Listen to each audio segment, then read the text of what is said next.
कई लोगों ने दूसरी डोज लगवाई नहीं, लेकिन उनको सर्टिफिकेट जो है वो उनके फोन्स में आने शुरू हो गए कि और मुबारकें आनी शुरू हो गई कि आपकी दूसरी डोज भी लग गई और सर्टिफिकेट का वो हो गया। और इसके साथ साथ मरे हुए व्यक्तियों को भी सर्टिफिकेट बांट दिए गए। ये बहुत इसके ऊपर भी आपको संज्ञान लेना चाहिए कि किस तरीके से ये काम हो रहे हैं। और ये अखबारों की खबरें हैं और हमारे अपने मित्रों को सर्टिफिकेट बांट दिए गए, हमने देखा है। और अगर आप नहीं मानते इस बात के लिए तो हम आपके संज्ञान में ला देंगे ये बातें।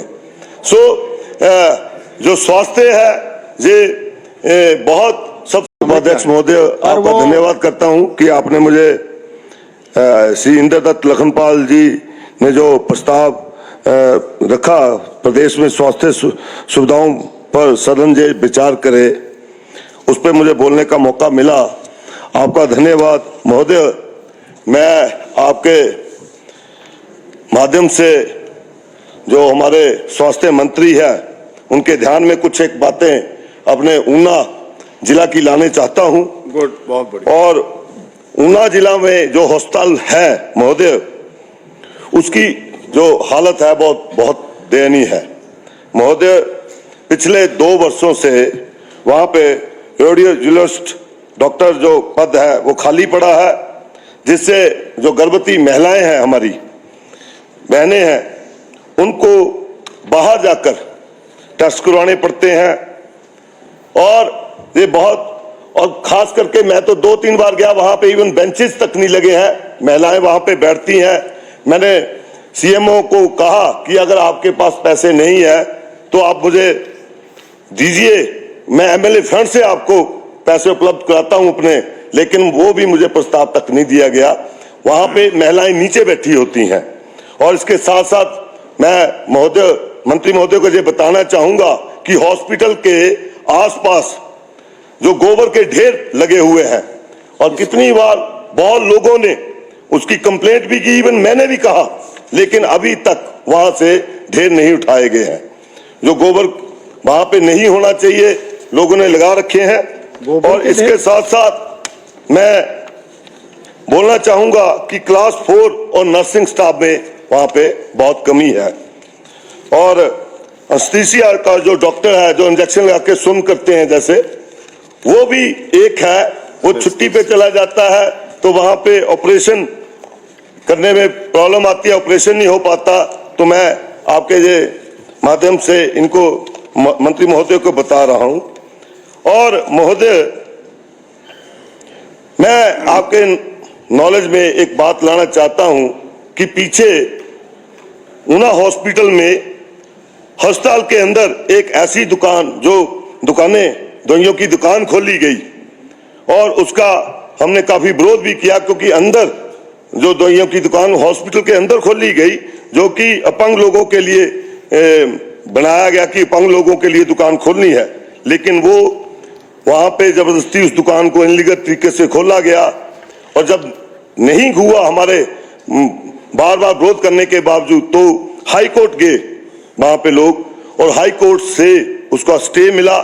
जब और एक ही दिन में उसको सभी एनओसी दे दी गई। और एनओसी जब हाई कोर्ट ने इसके ऊपर संज्ञान लिया, तो हाई कोर्ट ने बकायदा ये जो वहां पे जजमेंट आई, उसमें आया कि जो लोग इसमें इन्वॉल्व हैं उनके ऊपर एक्शन लिया जाए। और अभी तक 3 महीने हो गए हैं, ना किसी पे एक्शन लिया गया है कि वो किस तरीके से एनओसी दी गई या किस तरीके से वो हुआ है। तो मैं महोदय को संज्ञान में ये बात लेके आ रहा हूं कि 3 महीने से उसके ऊपर भी कोई कार्रवाई नहीं हुई है, और जबकि ये हाई कोर्ट के जो जजमेंट था उसके बाद हुआ है। और महोदय, मैं एक बात और आपके संज्ञान में ये लेके आना चाहता हूं कि आयुर्वेदिक हॉस्पिटल ऊना का, मैंने अपने एमएलए प्रोटी के तहत जो अपना देना होता है, तो उसमें ने 30 बेड्स के लिए दिया था कि इमरजेंसी के लिए हो। लेकिन हैरानगी की ये बात है कि हॉस्पिटल जो है शहर के बीच में है, वहां पे इमरजेंसी के 30 बेड के लिए किया, लेकिन मेरी जो वो थी उसको इग्नोर करके जो आयुर्वेदिक हॉस्पिटल की जगह है उसको ट्रांसफर कर दिया गया, जो वहां पे हमारी एनएससी है उसके नाम पे, और वहां पे कार पार्किंग बनाई गई। और बाद में मेरा एक दिन वहां पे जाना हुआ तो वहां पे रास्ता नहीं था आयुर्वेदिक हॉस्पिटल के लिए। तो मैंने डॉक्टर से पूछा कि ये, कहते जी वो हम मांग कर रहे हैं अब उनसे, एनएससी से, कि हमारे लिए रास्ता छोड़ दिया जाए। मैं हैरान हूं कि आयुर्वेदिक हॉस्पिटल की जगह जो है वो है उसको दे दी गई एनएससी के लिए, और अपने लिए खुद रास्ता उनसे मांग रहे थे वो।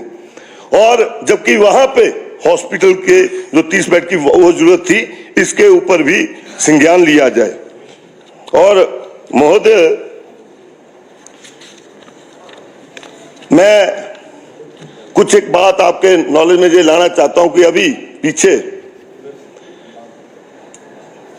अखबारों में भी ये खबरें आई कि कोरोना काल में दौरान जो डोजेज लगी, एक डोज के बाद जो दूसरी डोज लगी, कई लोगों ने दूसरी डोज लगवाई नहीं, लेकिन उनको सर्टिफिकेट जो है वो उनके फोन्स में आने शुरू हो गए कि, और मुबारकें आनी शुरू हो गई कि आपकी दूसरी डोज भी लग गई और सर्टिफिकेट का वो हो गया। और इसके साथ साथ मरे हुए व्यक्तियों को भी सर्टिफिकेट बांट दिए गए। ये बहुत इसके ऊपर भी आपको संज्ञान लेना चाहिए कि किस तरीके से ये काम हो रहे हैं। और ये अखबारों की खबरें हैं और हमारे अपने मित्रों को सर्टिफिकेट बांट दिए गए, हमने देखा है। और अगर आप नहीं मानते इस बात के लिए तो हम आपके संज्ञान में ला देंगे ये बातें। जो स्वास्थ्य है ये बहुत सबसे अहम जो है, ये एक हिस्सा है इस सरकार का। अगर सरकार सही स्वास्थ्य ला सके इस प्रदेश में, और बात ये नहीं है कि ये कौन सी सरकार थी कौन सी नहीं थी, तो मैं अपने मित्र बंधु को बता देना चाहता हूं कि जगह जगह पर पीएचसी सेंटर जो खोले गए वो राजा वीरभद्र की सरकार में खोले गए थे।